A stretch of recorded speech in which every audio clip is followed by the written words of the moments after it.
সাবেক স্পিকার শিরিন শারমিন চৌধুরী গ্রেপ্তার। ভোরে ধানমন্ডির বাসা থেকে তাকে নেওয়া হয়েছে ডিবি পুলিশের কার্যালয়ে।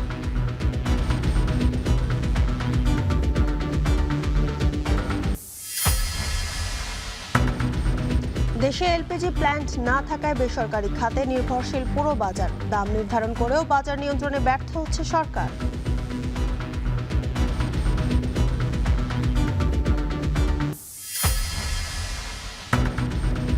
আজ ভারত সফরে যাচ্ছেন পররাষ্ট্রমন্ত্রী। জয়শঙ্করের সঙ্গে বৈঠক বুধবার। আলোচনায় প্রাধান্য পাবে জ্বালানি, ভিসা সহ দ্বিপক্ষীয় নানা ইস্যু।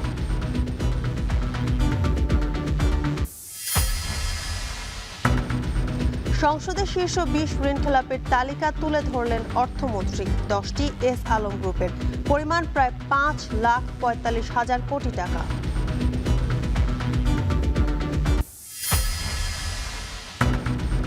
10 এপ্রিলের পর আসছে তীব্র গরম। 15 দিন থাকতে পারে তাপ প্রবাহ। এল নিনোর প্রভাব থাকলেও পরিবেশ ধ্বংসে অসহনীয় হচ্ছে পরিস্থিতি, বলছেন বিশেষজ্ঞরা।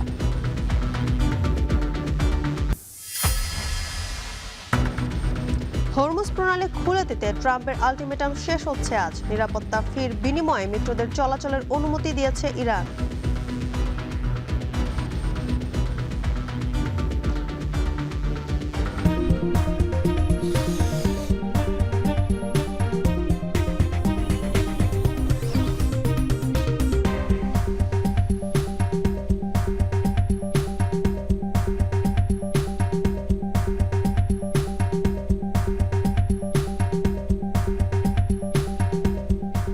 স্বাগত এখন সকালে। পুরো আয়োজনে আপনাদের সঙ্গে আছে আমি জানসিন জুথিকা। জাতীয় সংসদের সাবেক স্পিকার ডক্টর শিরিন শারমিন চৌধুরীকে গ্রেপ্তার করেছে ঢাকা মহানগর গোয়েন্দা পুলিশ। সোমবার ভোর 4:30টার দিকে রাজধানীর ধানমন্ডির বাসা থেকে তাকে গ্রেপ্তার করা হয়। তবে তাকে কোন মামলায় বা কী কারণে আটক করা হয়েছে সে বিষয়ে ডিবির পক্ষ থেকে আনুষ্ঠানিক কোনো বক্তব্য এখনো পাওয়া যায়নি। ডিবির পক্ষ থেকে জানানো হয়েছে বিস্তারিত পরে জানানো হবে। তার বিরুদ্ধে রংপুর সদর থানায় একটি হত্যা মামলা রয়েছে। 2013 সালের 30 এপ্রিল দেশের প্রথম নারী স্পিকার নির্বাচিত হন ডক্টর শিরিন শারমিন চৌধুরী। এরপর থেকে টানা এই দায়িত্বে ছিলেন তিনি। 2024-এর একতরফা নির্বাচনে আওয়ামী লীগ জয়ী হলে চতুর্থবারের মতো শিরিন শারমিন চৌধুরীকে স্পিকার নির্বাচিত করা হয়। শিরিন শারমিন রংপুর 6 আসন থেকে নির্বাচিত হয়ে সংসদ সদস্য হয়েছিলেন। এরপর শেখ হাসিনা পতনের 27 দিনের মাথায় পদত্যাগ করেন তিনি।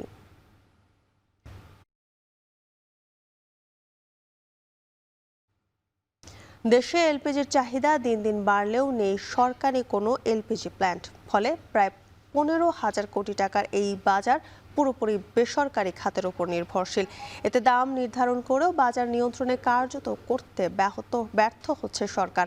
আর ভোক্তাকে গুনতে হচ্ছে অতিরিক্ত মূল্য। মার্চের আগের 2 মাসের তুলনায় এলপি গ্যাসের আমদানি মূল্য বেড়েছে মাত্র 3 থেকে 5 টাকা। অথচ এনার্জি রেগুলেটরি কমিশন প্রতি কেজিতে দাম বাড়িয়েছে 32 টাকা 30 পয়সা। এরপরও নির্ধারিত দামে এলপিজি মিলছে না বাজারে। বিস্তারিত হাজেরা শিউলির প্রতিবেদনে। বাংলাদেশে বর্তমানে বছরে এলপি গ্যাসের ব্যবহার বা চাহিদা প্রায় 17 লাখ মেট্রিক টন। নতুন গ্যাস সংযোগ বন্ধ থাকায় বাসাবাড়ি ও শিল্প কারখানায় এলপিজির ব্যবহার বাড়ছে। প্রতি বছর গড়ে 10% হারে বাড়ছে এই চাহিদা। সমীক্ষা বলছে 2030 সালের মধ্যে এই চাহিদা বেড়ে দাঁড়াতে পারে 25 লাখ টনে। দেশে এলপিজির বাজার বছরে প্রায় 15,000 কোটি টাকার। সরকারি প্রতিষ্ঠান ইস্টার্ন রিফাইনারি থেকে ক্রুড অয়েলের উপজাত হিসেবে বছরে মাত্র 15 থেকে 17,000 টন এলপিজি সরবরাহ করা হয়। চাহিদার বাকি 99% আসে বেসরকারিভাবে আমদানির মাধ্যমে। দেশে এলপিজি ব্যবসার লাইসেন্স রয়েছে 52টি কোম্পানির। এর মধ্যে 32টির নিজস্ব প্ল্যান্ট আছে। চট্টগ্রাম কাস্টমস হাউজের তথ্য অনুযায়ী জানুয়ারিতে এলপিজির আমদানি মূল্য ছিল গড়ে 75 টাকা, যা ফেব্রুয়ারিতে বেড়ে দাঁড়ায় 78 টাকা এবং মার্চে 80 টাকায়। 2 মাসে আমদানি মূল্য বেড়েছে মাত্র 5 টাকা। অথচ চলতি এপ্রিল মাসে এনার্জি রেগুলেটরি কমিশন এক লাফে প্রতি কেজি এলপিজির দাম বাড়িয়েছে 32 টাকা 30 পয়সা। পরিবেশকদের অভিযোগ, এর পরেও নির্ধারিত দামের চেয়ে প্রতি সিলিন্ডারে 150 থেকে 200 টাকা বেশি নিচ্ছে কোম্পানিগুলো। বর্তমান ইরান সংকটের কারণে আবার এই সংকটটা দেখা দিয়েছে। বিআরসি নির্ধারিত একটা রেট দিয়ে সেই রেটে আমরা কোনো গ্যাস পাই না। এটা হলো বাস্তব। কোম্পানিতে প্রকারভেদে আমরা এখন দেখতেছি 100-150 টাকা রেট বেশি। খাত সংশ্লিষ্টরা বলছেন সরকারি কোনো এলপিজি প্ল্যান্ট না থাকায় পুরো বাজার বেসরকারি খাতের নিয়ন্ত্রণে, ফলে দাম নির্ধারণ করা হলেও কার্যকরভাবে বাজারে হস্তক্ষেপের সুযোগ থাকছে না। এলপিজির ক্ষেত্রে পুরোটাই এখন বলা যায় এটা বেসরকারি লেভেল কন্ট্রোল করছে। এলপিজি আমাদের ইস্টার্ন রিফাইনারি যে ছোট্ট একটা প্ল্যান্ট আছে তাতে মাত্র আমাদের দেশের চাহিদার মাত্র 1% এলপিজি প্রডিউস হয়, বাকি 99% বেসরকারি উদ্যোক্তাদের কন্ট্রোলে। এক্ষেত্রেও আমার মনে হয় সরকারের নজর দেওয়া উচিত যাতে সরকারের কন্ট্রোলে অন্তত 50% এলপিজি যাতে থাকে। জ্বালানি বিশেষজ্ঞদের মতে সম্ভাবনা থাকা সত্ত্বেও দেশের গ্যাস ক্ষেত্রগুলো থেকে এলপিজি উৎপাদনের উদ্যোগ নেওয়া হয়নি। এক্ষেত্রে বাজার নিয়ন্ত্রণে এনার্জি রেগুলেটরি কমিশনকে আরও শক্তিশালী করার তাগিদ দেন তারা। বাজার নিয়ন্ত্রণ করতে গেলে প্রথম কাজটা যেটা দরকার সেটা হচ্ছে এনার্জি রেগুলেটরি কমিশনটাকে প্রপারলি ফাংশন করতে দেওয়া। এনার্জি রেগুলেটরি কমিশন হচ্ছে নখ ছাড়া বাঘ। সে একটা হুকুম দিতে পারে, কিন্তু হুকুমটা পালন করার জন্য যে পদ্ধতি আছে সে পদ্ধতিটা এতই ঘোরানো পেঁচানো যে ওইটা করে এটাকে নিয়ন্ত্রণ করাটা ডিফিকাল্ট। এলপিজির বাজার স্থিতিশীল রাখতে গত জানুয়ারিতে বিপিসিকে আমদানির অনুমতি দেয়া হলেও 3 মাসেও দৃশ্যমান কোনো অগ্রগতি নেই। হাজারা শিউলি, এখন চট্টগ্রাম। দায়িত্ব গ্রহণের পর প্রথমবার আজ ভারত সফরে যাচ্ছেন পররাষ্ট্রমন্ত্রী ডক্টর খলিলুর রহমান। তার সফর সঙ্গী হবেন প্রধানমন্ত্রীর পররাষ্ট্র বিষয়ক উপদেষ্টা হুমায়ুন কবির। সফরে ভারত সরকারের উচ্চ পর্যায়ে একাধিক বৈঠকের কথা রয়েছে। আলোচনা হবে জ্বালানি, ভিসা, গঙ্গার পানি বন্টন চুক্তি ও সীমান্ত ইস্যু নিয়ে। তবে এর বাইরেও বাণিজ্য সহ দ্বিপাক্ষিক নানা বিষয়ে আলোচনা করবে প্রতিনিধি দল। সুলতানা স্বর্ণার প্রতিবেদন। অন্তর্বর্তী সরকারের সময়ের টানাপোড়েন পেরিয়ে বিএনপি সরকার গঠনের পর ভারতে প্রথম উচ্চ পর্যায়ের সফরে যাচ্ছেন পররাষ্ট্রমন্ত্রী খলিলুর রহমান। মরিশাসের ভারত সাগর সম্মেলনে যোগ দেওয়ার আগ মুহূর্তে 7 ও 8 এপ্রিল দিল্লি সফর করবেন তিনি। তার সফরসঙ্গী হচ্ছেন প্রধানমন্ত্রীর উপদেষ্টা হুমায়ুন কবির। দেশটির পররাষ্ট্রমন্ত্রী এস জয়শঙ্কর সহ বিভিন্ন উচ্চ পর্যায়ের বৈঠক করবেন তারা। দ্বিপাক্ষিক সম্পর্কে কোনো টানাপোড়েন এই মুহূর্তে নেই। দুই দেশই বর্তমান সম্পর্কের আরও উন্নতি চায়। সেই জায়গায় পারস্পরিক স্বার্থ ও চাওয়া পাওয়ার উপর নির্ভর করে আগামী দিনের পথ চলা নির্ধারণ করতে চায় ঢাকা দিল্লি। নতুন বাস্তবতায় দেশের স্বার্থ বজায় রেখে কূটনৈতিক প্রয়াস চালানোর পরামর্শ সাবেক এই রাষ্ট্রদূতের। প্রাথমিক যে ইন্ডিকেশন আমরা পাচ্ছি তাতে সম্পর্কটা ইতিবাচক থাকবে বলে মনে হয়। তাদের আগ্রহের জায়গা থেকে এটা বোঝা যাচ্ছে যে তারা বাংলাদেশের সাথেও সম্পর্ক ঘনিষ্ঠ করতে আগ্রহী। এখন আমাদের উপর এটা বিবেচনায় থাকবে যে আমরা কিভাবে এই সম্পর্কটাকে সামনে এগিয়ে নিয়ে যেতে চাই আমাদের জাতীয় স্বার্থকে রক্ষা করে। ইরান যুদ্ধের প্রেক্ষাপটে জ্বালানি নিরাপত্তা নিশ্চিতে ভারত থেকে তেল, গ্যাস আমদানির বিষয়ে আলোচনা হবে দেশটির পেট্রোলিয়াম ও প্রাকৃতিক গ্যাস বিষয়ক মন্ত্রী হরদীপ সিং পুরীর সাথে। এছাড়াও ভিসা স্বাভাবিক করার পাশাপাশি দেশটিতে বসবাসরত বাংলাদেশিদের ফিরিয়ে আনতে কনসুলার অ্যাক্সেস নিয়ে আলোচনা পাবে বিশেষ গুরুত্ব। যে পরিমাণে ভিসা দিত সেটা দিতে গেলে বড় ধরনের কাঠামো দরকার। সেই জায়গায় আমার মনে হয়, আমি যতদূর শুনেছি তারা কাজ করছে এবং তারা মনে করছে যে বাংলাদেশের ভিসা রেজিম স্বাভাবিকরণে যাবে। বাংলাদেশের সাথে ভারতের এমনি পাইপলাইন আছে, আসামের মাধ্যমে যেটা আসে। সেই জায়গায় বড় কিছু করা যায় কিনা, যদি যুদ্ধ অনেক দিনের চলে তখন কি হবে, ওই এনার্জি সিকিউরিটি আমি মনে করি যে বড় একটা বিষয় দাঁড়াবে। আলোচনা টেবিলে থাকছে সীমান্তে নিরাপত্তার মতো বিভিন্ন জটিল ইস্যু। চলতি বছর মেয়াদ শেষ হতে যাওয়া গঙ্গার পানি বন্টন চুক্তি নিয়ে নতুন করে ভাবছে ভারত। আলোচনায় এই চুক্তি ও পানির ন্যায্য হিস্সার বিষয়েও তুলে ধরবে ঢাকা। পানির বিষয় এটা কোনো সিকিউরিটির ব্যাপার না, এটা কোনো মিলিটারি বেস হচ্ছে না, এটা কোনো কাঠামো হচ্ছে না যেখানে কেউ এটাকে নিরাপত্তার মধ্যে নিয়ে আসবে। তো সেই জায়গায় আমি মনে করি যে একটা নতুনত্ব হতে পারে। একটা হলো ত্রিপক্ষীয়, আর একটা হতে কনসোর্শিয়ামেও করা যায়। দিল্লি আমি মনে করি নতুনভাবে চিন্তা করা দরকার, বাংলাদেশকেও নতুনভাবে চিন্তা করা দরকার। বাণিজ্য মন্ত্রী পীযূষ গোয়েলের সাথেও বৈঠক হতে পারে খলিলুর রহমান ও হুমায়ুন কবিরের।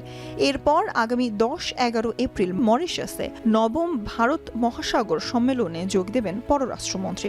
এ সময় সাইডলাইন বৈঠকে পাকিস্তান, মালদ্বীপ সহ বিভিন্ন দেশের প্রতিনিধির সাথে বৈঠক করবেন তারা। সুলতানা স্বর্ণা, এখন ঢাকা। দেশের শীর্ষ 20 ঋণ খেলাপির তালিকা সংসদে তুলে ধরলেন অর্থমন্ত্রী। জানান 31 ডিসেম্বর পর্যন্ত খেলাপি ঋণ 5,44,831 কোটি টাকা। এদিকে সোমবার সংসদে গণপ্রতিনিধিত্ব অধ্যাদেশ সহ 7টি বিল পাশ হয়েছে। বিস্তারিত শাহাদাত অবরের প্রতিবেদনে। ভারতের ফারাক্কা বাঁধের কারণে শুষ্ক মৌসুমে কমছে পদ্মার পানি প্রবাহ, ক্ষতি হচ্ছে পরিবেশ, কৃষি, অর্থনীতি ও জীববৈচিত্র্যের। এ প্রবাহ মোকাবিলায় বছরের পর বছর ধরে পদ্মা ব্যারেজ নির্মাণ নিয়ে চলছে আলোচনা। অবশেষে আলোর মুখ দেখার পথে প্রকল্পটি। সোমবার সংসদে প্রশ্নের জবাবে পানি সম্পদ মন্ত্রী জানান, প্রায় 35,000 কোটি টাকার পদ্মা ব্যারেজ প্রকল্পের কাজ চলতি বছরেই শুরু করতে চায় সরকার। শেষ হবে 2033 সালে। এ নিয়ে পরিকল্পনা মন্ত্রণালয়ে প্রস্তাব পাঠানো হয়েছে। প্রকল্প বাস্তবায়ন হলে দেশের দক্ষিণ ও দক্ষিণ পশ্চিমাঞ্চলে যোগাযোগ ব্যবস্থা ও আর্থসামাজিক উন্নয়নে রাখবে যুগান্তকারী ভূমিকা।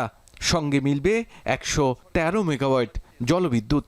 সরাসরি 19টি জেলার পর আরও 5টি জেলা বাহ্যিকভাবে এর উপকার লাভ করবে, যার কারণে এই প্রজেক্টকে আমরা বলছি যে বাংলাদেশের একটা মাস্টার মাইন্ড প্রকল্প। মাননীয় স্পিকার, এই প্রকল্প বাস্তবায়নের ফলে প্রত্যক্ষ এবং পরোক্ষভাবে প্রায় 9.27 লক্ষ স্থায়ী কর্মসংস্থানের সুযোগ তৈরি হবে।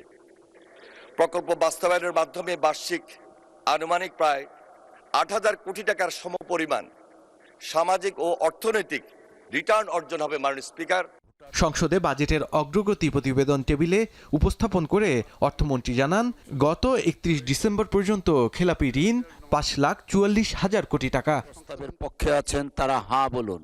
পাশ হয়েছে গণপ্রতিনিধিত্ব অধ্যাদেশ বিল 2026। এর মাধ্যমে স্থানীয় সরকার নির্বাচন অনুষ্ঠানে বাধা রইল না।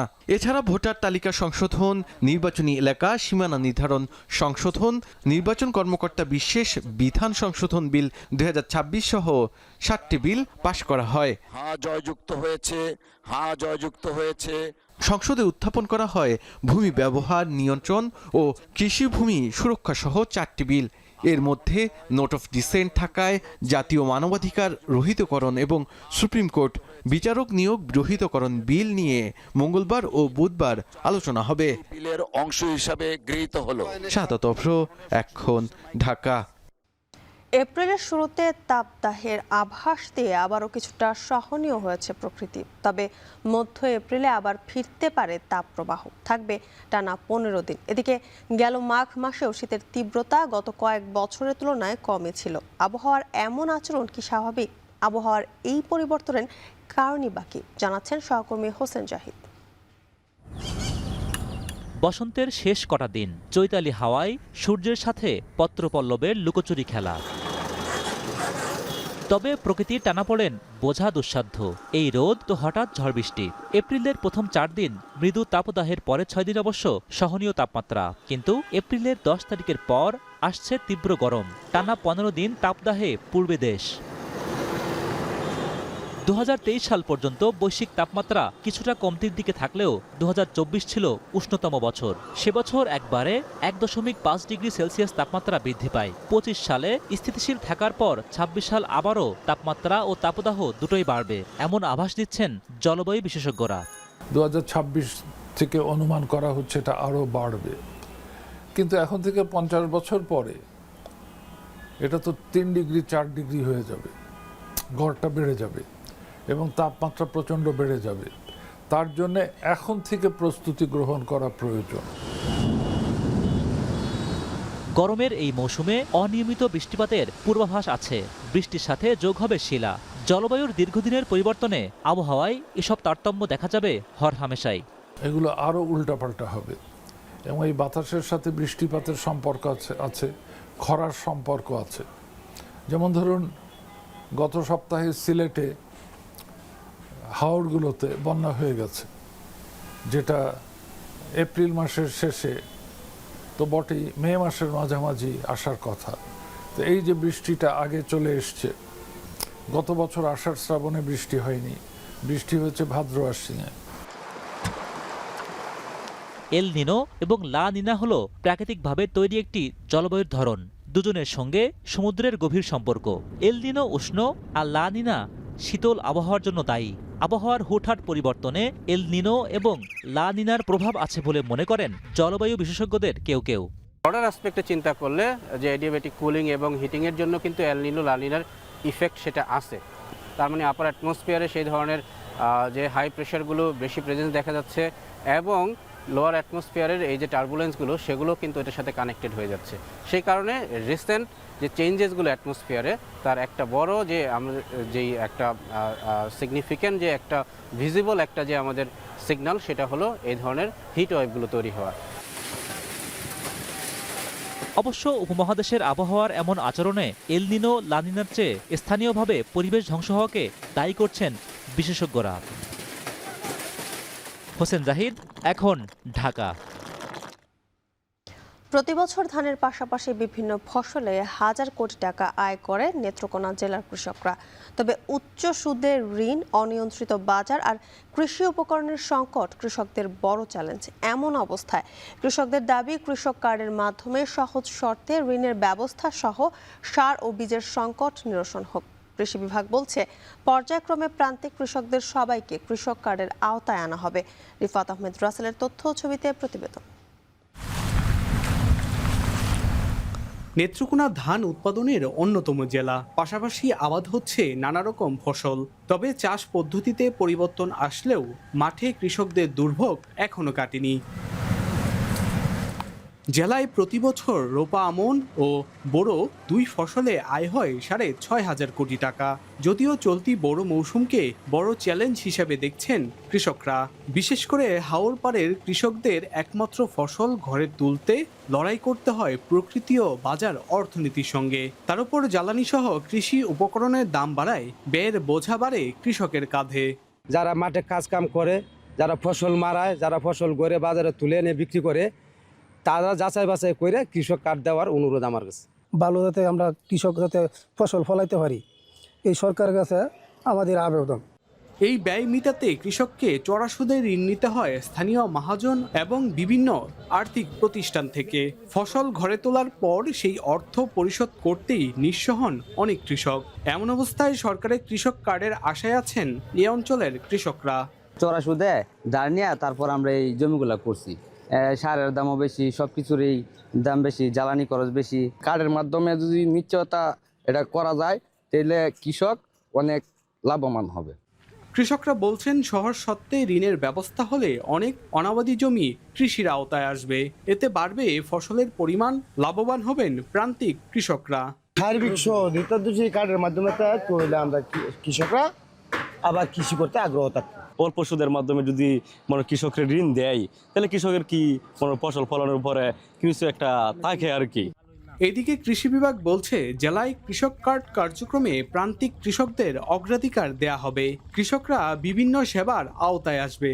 সাধারণত ক্ষুদ্র, প্রান্তিক, মাঝারি এবং একেবারে ভূমিহীন বা অসচ্ছল কৃষক যারা রয়েছে তাদেরকে আমরা প্রায়োরিটি দিয়ে থাকি সরকার থেকে, সে ধরনের নির্দেশনা থেকে। সেক্ষেত্রে আমরা এ ধরনের কৃষকদেরকে সর্বোচ্চ প্রায়োরিটি দিয়ে আমরা যথাসময়ে এটা যদি কার্যক্রম আমরা নির্দেশনা পাই, আমরা বাস্তবায়নের উদ্যোগ নেব। পাহাড় ও হাওর মিলিয়ে নেত্রকোনায় 4,52,484টি কৃষি পরিবার রয়েছে, যার মধ্যে ক্ষুদ্র ও প্রান্তিক কৃষি পরিবার রয়েছে 3,12,000। রিফাত আহমেদ রাসেল, এখন, নেত্রকোনা। 4 দশক আগে পঞ্চগড়ের মৃতপ্রায় নদী পাথরাজকে বাঁচাতে উদ্যোগ নেওয়া হলেও নদীটির বুকে এখন চাষাবাদ হচ্ছে ধান। যে নদীর পানি দিয়ে একসময় সেচের কাজ হতো, এখন সেই নদীরই পানির দরকার। তবে বর্তমান সরকারের নদী, খাল ও জলাশয় পুনঃখনন করার উদ্যোগ নেয় আবারও আশার সঞ্চার হয়েছে নদী তীরবর্তী মানুষের। বিস্তারিত লুৎফর রহমানের প্রতিবেদনে। বোদা উপজেলার মৃতপ্রায় নদী পাথরাজ নদীর বুকে এখন ধানের চারা, আর পাশে ছোট্ট ড্রেন দিয়ে বয়ে যায় জলের ক্ষীণধারা। 80 দশকে রুগ্ন পাথরাজকে প্রাণদান করেছিলেন তৎকালীন প্রেসিডেন্ট জিয়াউর রহমান। নিজ হাতে মাটি কেটে খননের পরে সেচ ব্যবস্থার মাধ্যমে নদীর তীরবর্তী জমি গড়ে তুলেছিল উর্বর, বহুমাত্রিক ফসল চাষাবাদে এনেছিল গতি। কিন্তু গত 4 দশকে নদীর বুকে জল ঠেকেছে তলানিতে। নদীর বুকে এখন চাষাবাদ করছেন ভূমিহীন কৃষকরা। কোথাও কোথাও দখল হয়েছে নদীর জমি, যার প্রভাব পড়েছে নদীর তীরবর্তী কৃষিতেও। নদীটি আবারও খননের দাবি তুলেছেন স্থানীয়রা। আমি সরকারের অনুরোধ করব, প্রশাসন অনুরোধ করব, অতি শীঘ্র যেন এই পাথরাজনী খাল খনন করে এবং প্রেসিডেন্ট জিয়ার স্মৃতি সে স্মৃতিতে আমরা রক্ষণ করতে পারি। সুন্দরভাবে এই খাল খনন করতে পারে এবং ইনশাআল্লাহ আমার এই এলাকার জনগণের কৃষির দিক দিয়ে আমরা কৃষি উন্নয়নে আমরা খুব উন্নত হব। নদী মনে করেন বালি দিয়ে ওটা একদম মুন্দে গেছে, ওটাতে আর এখন কিছু করা যায় না। কাপড় ওই পানি নোংরা ধুতে পারি না। যদি বেশি পানি হয় তে তো ক্ষেত নষ্ট হয়ে যাবে, আর সামান্য পানি তো ড্রেন করে দিছে, ড্রেন দিয়া চলে যায়, আর বাকি জায়গাটুকু আমরা আবাদ করে খাই। দেশের 20,000 কিলোমিটার নদী, খাল ও জলাশয় খননের উদ্যোগের আওতায় পঞ্চগড়ের নদী ও খালগুলোকেও খননের আওতায় নিয়ে আসার আশ্বাস দিয়েছেন পানি সম্পদ মন্ত্রণালয়ের প্রতিমন্ত্রী ফরহাদ হোসেন আজাদ। উপজেলা নির্বাহী কর্মকর্তা জানান, শিগগিরই নদীটি খননের প্রস্তাব পাঠানো হবে। এই খালটি যদি আমরা এখানে পুনঃখনন করে এখানে যদি আমরা পানি আমরা এখানে ভরাট রাখতে পারি, তাহলে প্রায় 50,000 বিঘা জমি আমাদের চাষাবাদে আওতা হবে এবং যার মধ্যে প্রায় 3 লক্ষ মানুষ উপকৃত হবে। পঞ্চগড়ের ময়দানদিঘি এলাকা থেকে প্রায় 55 কিলোমিটার বয়ে চলে করতোয়ার সাথে মিশেছে পাথরাজ। নদীটি খনন করা হলে কৃষিতে যেমন পরিবর্তন আসবে, তেমনি জলজ প্রাণী ও উদ্ভিদরা ফিরে পাবে তাদের প্রাণ। লুৎফর রহমান, এখন পঞ্চগড়। বগুড়া 6 সদর আসনের উপনির্বাচন 9 এপ্রিল। নির্বাচনকে ঘিরে সরব প্রার্থী নেতাকর্মীরা।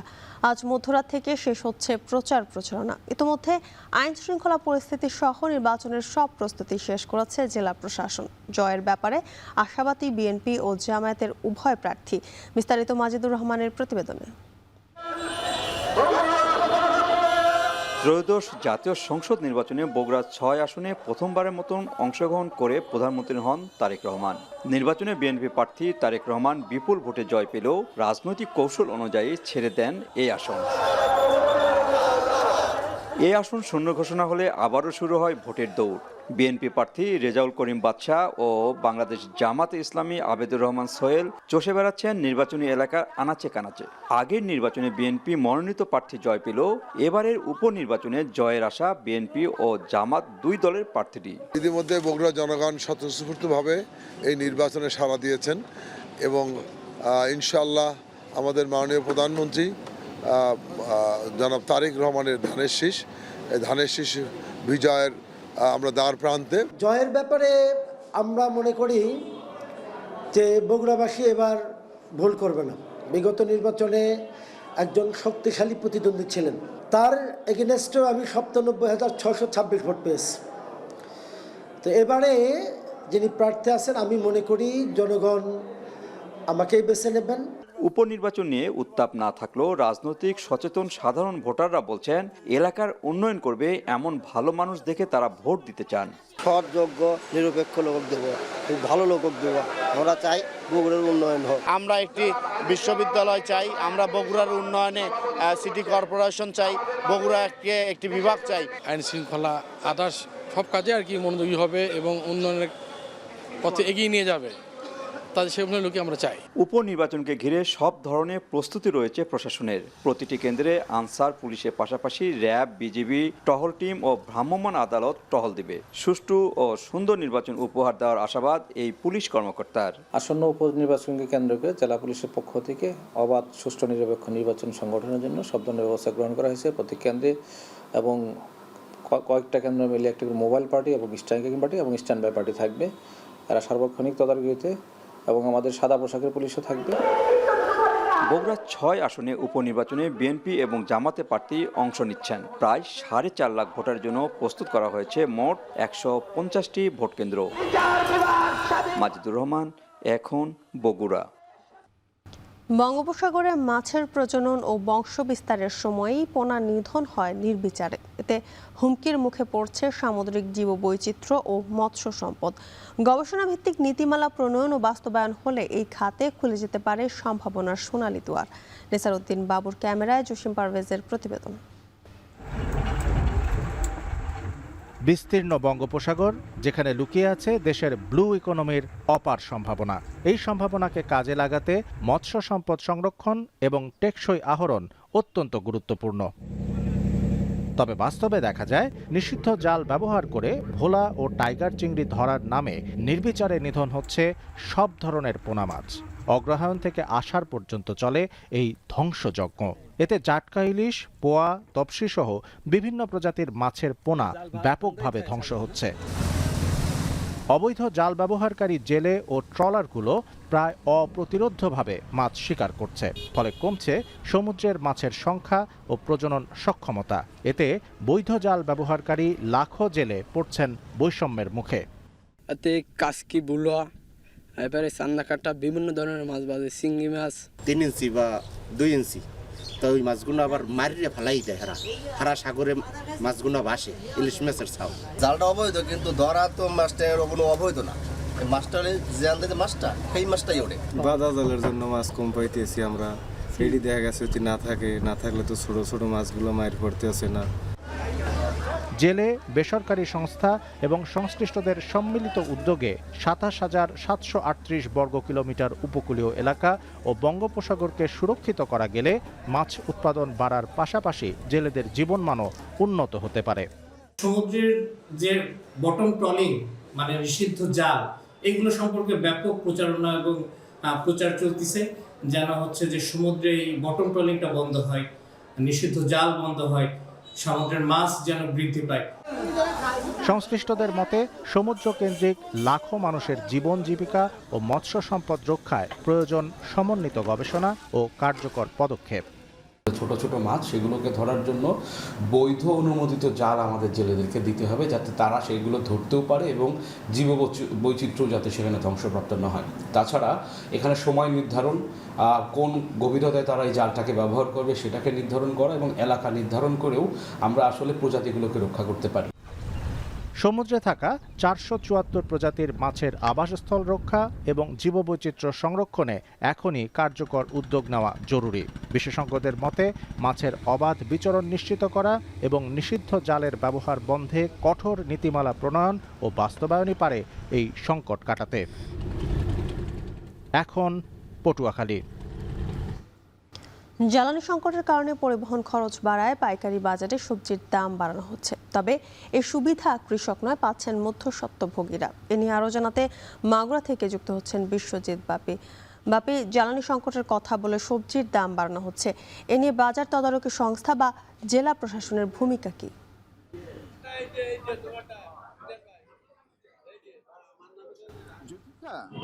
সকাল থেকেই মাগুরার যে কৃষকরা তাদের উৎপাদিত সবজি নিয়ে এই বাজারটিতে আসে এবং এখান থেকে জেলার 4টি উপজেলা সহ বিভিন্ন অঞ্চলে কিন্তু সবজি দেয়। তা তুলনামূলকভাবে আজকে আমরা যেটা সকাল থেকে লক্ষ্য করছি যে সবজির যে সরবরাহ বাজারে বেশ কম রয়েছে। তারপরে যে সবজিগুলো এসেছে সেই সবজি প্রত্যেকটা সবজির কিন্তু দাম কিন্তু বেশ বেশি রয়েছে।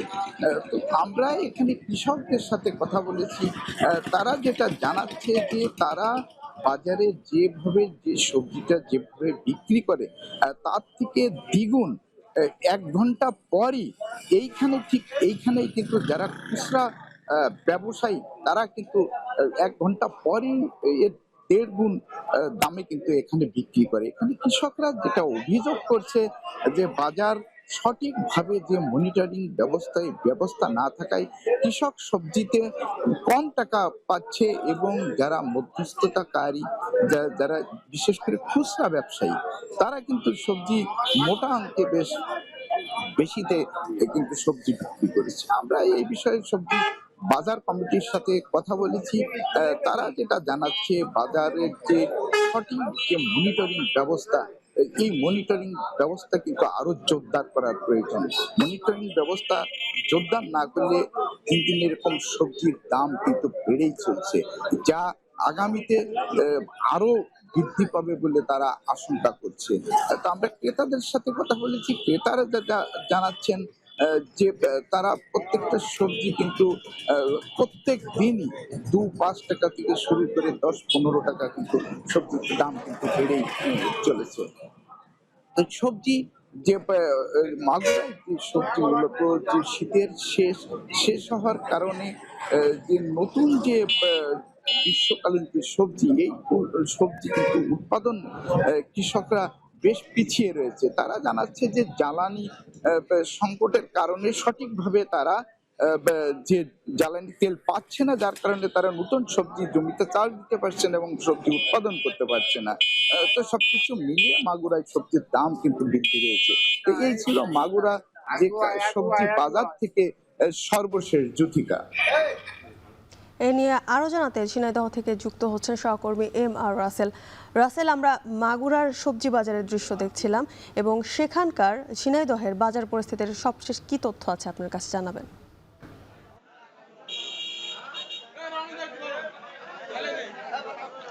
জ্যোতিকা, নিত্যপণ্য বাজারের চলমান যে ঊর্ধ্বগতি তাতে স্বস্তির কোনো খবর নেই।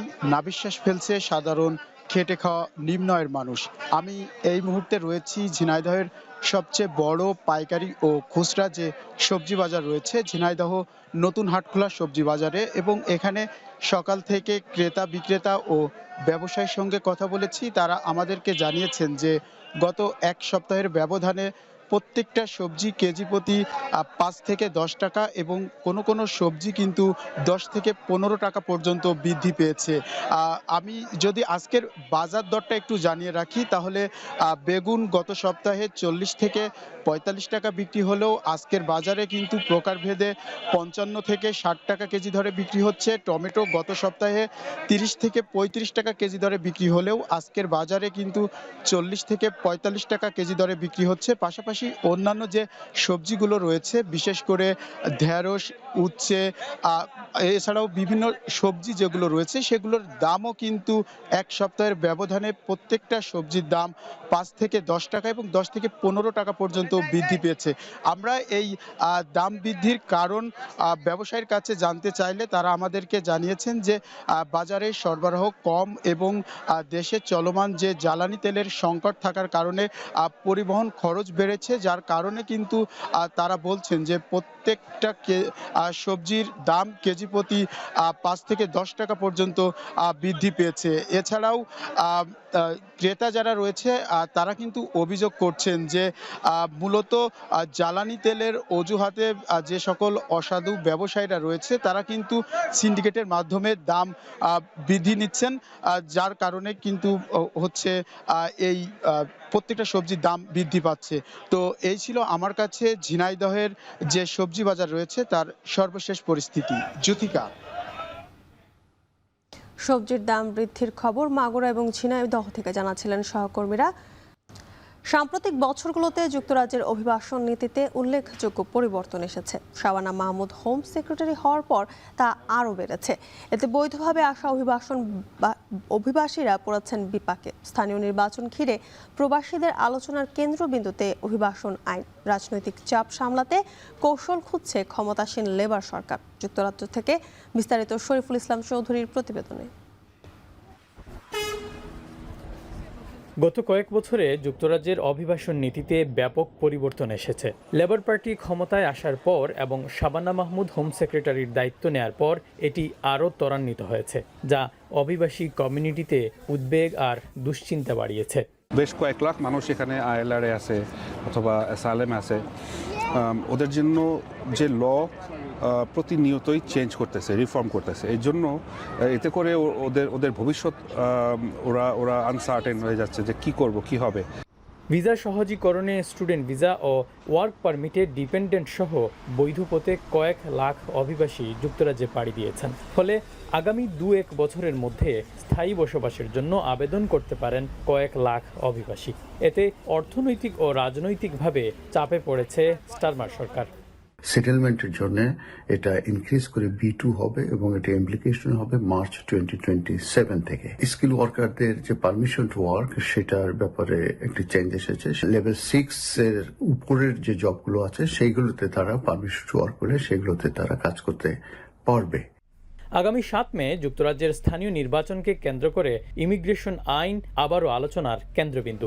অভিবাসী বান্ধব লেবার সরকার সাম্প্রতিক কঠোরতায় ভোট হারানোর আশঙ্কায়। গ্রিন পার্টি ও নাইজেল ফারাজের রিফর্ম ইউকের চাপ সামলাতে কৌশলগত হিমশিম খেতে হচ্ছে লেবার সরকারকে। অসংখ্য সমস্যার মধ্যে মূল সমস্যা হচ্ছে অভিবাসন, অর্থাৎ অভিবাসন বিরোধী একটি অবস্থান তাদের রয়েছে এবং ব্রিটেনে যারা ক্ষমতাসীন দল লেবার পার্টি তাদের জন্য একটি ভয়ের কথা, শঙ্কার কথা, এবং সেটি মাথায় রেখে তারা বোঝানোর চেষ্টা করছে যে তাদের যে ঐতিহাসিক নমনীয় অবস্থান অভিবাসন বিষয়ে সেটি থেকে তারা সরে আসতে চাইছে। যারা হিউম্যান রাইটস অ্যাক্টিভিস্ট তাদেরকে আমরা দেখছি যে এই নীতির তারা সমালোচনা করছে। নির্বাচন ঘিরে পর্দার আড়ালে নতুন এক সমঝোতার আভাস পাওয়া যাচ্ছে। বিশেষ করে ফ্যামিলি ও ওয়ার্ক ভিসা নিয়ে গত কয়েক বছরে ব্রিটেনে আসা হাজার হাজার অভিবাসীর স্থায়ী বসবাসের আইএলআর ভাগ্য নিয়ে এখন ওয়েস্টমিনিস্টারের অন্দরমহলে চলছে ব্যাপক আলোচনা। শরীফুল ইসলাম চৌধুরী, এখন, লন্ডন। দোরগোড়ায় পশ্চিমবঙ্গের বিধানসভা নির্বাচন। প্রতিটি দলের প্রার্থীরাই নিজেদের মতো করে প্রচারণা চালাচ্ছেন। ভোটারদের মন জয় করতে বাড়িয়েছেন জনসংযোগ। তবে এবারের ভোটে নজর কাড়ছে এক ভিন্ন ছবি। বাংলার পাশাপাশি হিন্দি, উর্দু, এমনকি চাইনিজ মান্দারিন ভাষাতেও চলছে দেয়াল লিখন। কলকাতা থেকে দীপক দেবনাথের তথ্য ছবিতে প্রতিবেদন। 1962 সালে ভারত চীন যুদ্ধের পর কাজের খোঁজে ভারতে চলে আসে সীমান্তে বসবাসকারী কয়েক হাজার চীনা পরিবার। প্রথম দিকে কলকাতার বিভিন্ন জায়গায় ছড়িয়ে ছিটিয়ে থাকলেও পরে কলকাতার ট্যাংরা এলাকায় স্থায়ীভাবে বসবাস শুরু করেন তারা, যা চায়না টাউন নামেই পরিচিত। সেখানে বসবাস করেন চীনা বংশোদ্ভূত প্রায় 2000 ভারতীয় ভোটার। মূলত সেই ভোটারদের মন পেতে দেওয়াল লিখন, পোস্টার, ব্যানার সবখানেই ব্যবহার হচ্ছে চাইনিজ ম্যান্দারিন ভাষার। কেউ রাস্তায় স্টল দিয়ে খাবার বিক্রি করেন, কেউ বা অন্য কোনো কাজ। অনেকে বাংলায় কথা বলতে পারে, কিন্তু ভোটের সময় তাদের মাতৃভাষা দিয়ে মন জয় করতে চাইছে রাজনৈতিক দলগুলো। ট্যাংরা এলাকাটি দক্ষিণ কলকাতার কসবা বিধানসভার অন্তর্গত। এই বিধানসভা কেন্দ্রের তৃণমূল কংগ্রেস প্রার্থী জাবেদ খানের সমর্থনে চাইনিজ ভাষায় দেয়াল লিখন করেছে শাসক দল তৃণমূল। লক্ষ্মীর ভাণ্ডার, যুবশ্রী, কন্যাশ্রী, স্বাস্থ্যসাথীর মতো একাধিক সরকারি প্রকল্পকেও প্রচারের হাতিয়ার করেছে তারা। সেখানে মান্দারিন ভাষাতেই লেখা হচ্ছে, শাশুড়ি বৌমা বাঁধল জোট, লক্ষ্মীর ভাণ্ডারে সব ভোট। মুসলিম অধ্যুষিত কসবা বিধানসভা কেন্দ্রের অন্তর্গত চায়না টাউন এলাকার তৃণমূল নেত্রী নূরজাহান মণ্ডল বলেন, তৃণমূল সরকারের অন্যতম সফল প্রকল্প হল লক্ষ্মীর ভাণ্ডার। বাঙালিদের পাশাপাশি প্রকল্পটির সুবিধা ভোগ করেন চাইনিজ ভোটাররাও। যারা সারা বছর আমাদের সাথে থাকেন, আমাদের যিনি প্রার্থী হয়েছেন সন্দীপন সাহা, তিনিও সকলকে নিয়ে চলছেন। স্বাভাবিকভাবে তিনিও চাইনিজদের সাথেই চলছেন। তা আমরা যদি তাদের ভাষায় লিখি তারা খুব আনন্দিত হয়। এই জন্য যেসব যতই ভোট হোক না কেন, যে ভোটই আসুক, লোকসভা, বিধানসভা, কাউন্সিলে, আমরা চাইনিজ ভাষায় দু একটা দেওয়াল লিখে থাকি। চায়না টাউন এলাকায় থাকতে থাকতে কিছু চাইনিজ ভাষা শিখেছেন বলে জানিয়েছেন লালবাবু প্রসাদ, যিনি এই দেওয়াল লিখনের কারিগর। এতে আছে মানে মা বোনেরা বাঁধলো জোট, লক্ষ্মী ভাণ্ডারে ভোট। চাইনিজ ভাষা কিছু কিছু জানি, কিন্তু মানে দেখে দেখে লিখেছে। তবে শুধুমাত্র চাইনিজ নয়, হিন্দি এবং উর্দু ভাষাভাষী ভোটারদের কথা মাথায় রেখে হাওড়া বেলিয়াস রোডে ও কলকাতার একাধিক জায়গায় উর্দু ভাষাতেই দেয়াল লেখা হচ্ছে। হাওড়ার বিজেপি নেতা সুরজিৎ রায় বলেন, এই এলাকায় হিন্দু, মুসলিম, খ্রিস্টান সব ধরনের মানুষের বসবাস, তাই সব ভাষাতেই প্রচারণা চলছে। এরিয়াটা আছে হিন্দু মুসলিম মানে মিক্সড এরিয়া আছে। আপনি যেমন বেলিয়াস রোডে গিয়ে আপনি হিন্দি, বাংলা, ইংলিশ, উর্দু দেখবেন। যদি 4টে দেওয়াল থাকে দেখবেন একটা একটা ভাষা করে প্রত্যেকটা ওয়ার্ডে লেখা আছে। বহুভাষিক এই প্রচার প্রমাণ করছে ভোটের রাজনীতিতে এখন ভাষাও হয়ে উঠেছে গুরুত্বপূর্ণ হাতিয়ার। ভোটারদের কাছে পৌঁছাতে প্রতিটি দলই বেছে নিচ্ছে তাদের নিজস্ব ভাষা ও সংস্কৃতির পথ। এখন কলকাতা। হরমুজ সচল করতে ট্রাম্পের আলটিমেটামকে সম্পূর্ণ অগ্রাহ্য করে যুদ্ধ চালিয়ে ঘোষণা দিয়েছে ইরানের বিপ্লবী গার্ড কর্পস। পাশাপাশি হরমুজ প্রণালীর ওপর নিজেদের সার্বভৌম নিয়ন্ত্রণ ও বৈধতা প্রতিষ্ঠার জন্য বেশ কিছু আইনি পদক্ষেপ নিতে শুরু করেছে তেহরান। যদিও কূটনৈতিক সমাধানকে একেবারে বাদ দিচ্ছে না ইসলামী প্রজাতন্ত্রটি। নিউ ইয়র্ক টাইমসের দাবি, ইসরায়েল যুক্তরাষ্ট্রের সঙ্গে চলমান সংঘাত বন্ধে 10টি শর্ত দিয়েছে ইরান। এর আগে নির্ধারিত সময়ের মধ্যে হরমুজ খুলে না দিলে এক রাতে ইরানকে গুঁড়িয়ে দেওয়ার হুঁশিয়ারি দেন ট্রাম্প। ওয়াশিংটনের টাইম জোন অনুযায়ী তেহরানকে মঙ্গলবার রাত 8টা পর্যন্ত সময় দেন মার্কিন প্রেসিডেন্ট। এদিকে হুমকি পাল্টা হুমকির মধ্যেই মঙ্গলবার ভোরের আলো ফোটার আগেই তেহরানে হামলা শুরু করেছে যুক্তরাষ্ট্র ইসরায়েল। দফায় দফায় শোনা যাচ্ছে বিস্ফোরণের শব্দ। এর আগে কুয়েতের মার্কিন ঘাঁটি আলী আল সালেমে ব্যাপক ড্রোন হামলা চালায় ইরান। এতে অন্তত 15 জন মার্কিনই আহত হয়েছে। হামলা হয়েছে সৌদি আরব ও ইরাকেও।